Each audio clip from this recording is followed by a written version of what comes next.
Assalamualaikum warahmatullahi wabarakatuh. Perkenalkan, nama saya Muhammad Yudi Pratama dengan NIM 2520079. Baiklah, di sini saya akan menjelaskan tentang antrian atau key dalam pelajaran struktur data.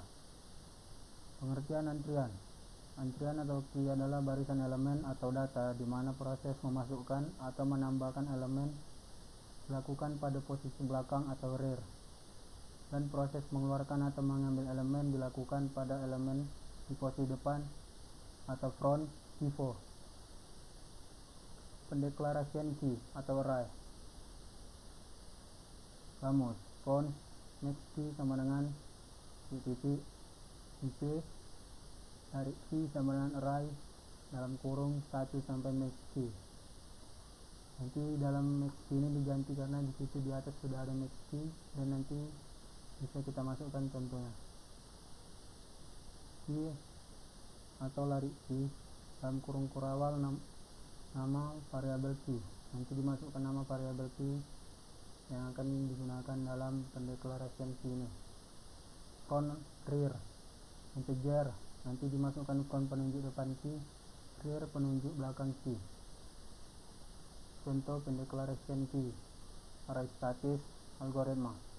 Contoh kamus cons max key yaitu 4 ip tarik key sama dengan array 1 sampai max key.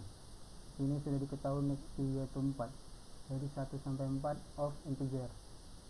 Key tarik key, nanti dimasukkan nama variabel key nya, front rear integer penunjuk key, nanti dimasukkan penunjuk key dalam contoh pendeklarasian ini. Operasi key.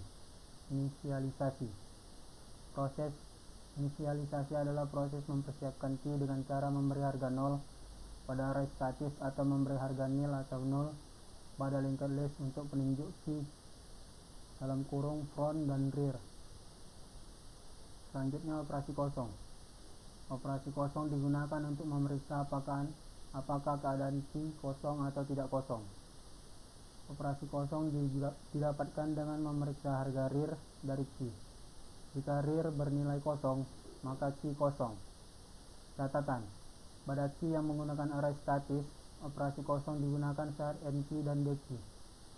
Tapi pada key yang menggunakan linked list, operasi kosong digunakan saat n-key. Selanjutnya operasi penuh. Fungsi penuh berguna untuk memeriksa apakah keadaan key telah penuh atau belum. Jika penunjuk rear sama dengan nilai max key, maka key telah penuh. Catatan: fungsi penuh hanya ada pada key yang direpresentasikan menggunakan array statis dan dilakukan pada proses n-key.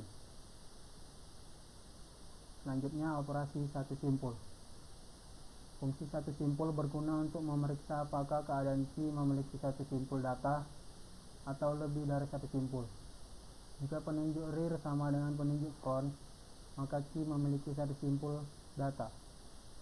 Catatannya, jika fungsi satu simpul hanya ada pada key yang dipresentasikan menggunakan linked list dan dilakukan pada proses d-key. Selanjutnya n-key array status. N-key dilakukan dengan cara pertama, periksa keadaan key. Jika kondisi key tidak penuh, maka periksa lagi keadaan key apakah kosong atau tidak. Jika keadaan kosong, maka harga front dan rear bernilai 1. Jika tidak kosong, maka harga rear bertambah 1. Kemudian data yang baru dimasukkan ke dalam key pada posisi rear. Catatan: pada linked list proses n-key sama dengan proses penyisipan di akhir atau di belakang. Selanjutnya d-key array statis. Proses d-key bisa dilakukan jika key dalam keadaan tidak kosong. Dengan cara pertama, periksa apakah elemen d-key hanya ada satu atau lebih. Jika satu elemen, maka keluarkan elemen pertama dari key, lalu harga front dan rear menjadi 0. Catatannya, pada linked list, proses d-key sama dengan proses penghapusan di awal atau di depan. Selanjutnya, n-key atau key circular. Proses n-key pada key circular atau array statis dengan cara pertama, penambahan data dilakukan jika kondisi key tidak penuh. Jika keadaan kosong, maka posisi front dan rear bernilai 1. Tapi jika tidak kosong, maka nilai rear bertambah 1. Tapi jika rear ada di posisi maksimum C, maka rear sama dengan 1. Kemudian data baru disimpan di C pada posisi rear. Baiklah, sekian yang bisa saya sampaikan. Lebih dan kurang mohon maaf.